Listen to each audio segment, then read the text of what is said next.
The bills will target AI's ability to take jobs from workers and its potential to make decisions based on biased algorithms. Tech industry expert Adam Kovacevich says there are a lot of positives AI can bring to society, but he says we also need to be very careful. Well, I think AI has the potential to transform a lot of realms of our life, healthcare, transportation, energy use, and all of that's for the positive, but we also want to make sure there are guardrails in place.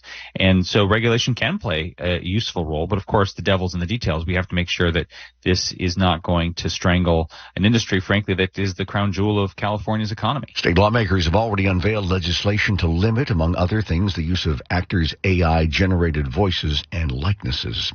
State lawmakers are set to propose more than a dozen bills next legislative session that will limit the perceived threats from AI. Politico reports the legislation is aimed at protecting workers from the technology and could safeguard against bias in artificial intelligence.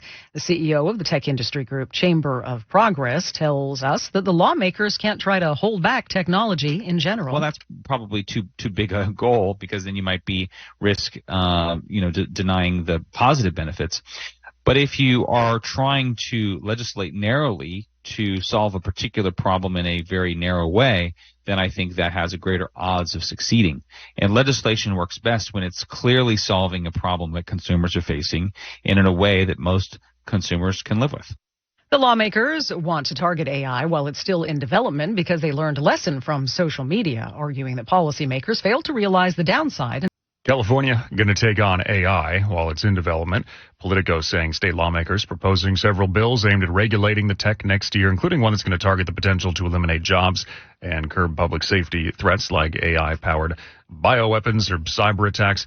Founder of the tech industry group Chamber of Progress telling us lawmakers have to work on protecting consumers without hurting the industry, the tech industry. California needs to be careful because, frankly, these are the companies and the innovators that are also fueling the state's budget, which is, facing a revenue decline for the first time in a while. And so it is important to kind of balance the desire for regulation with recognizing this is an important part of California's industry. They say one issue with the potential legislation is AI can be tricky to define, especially at this point in the evolution.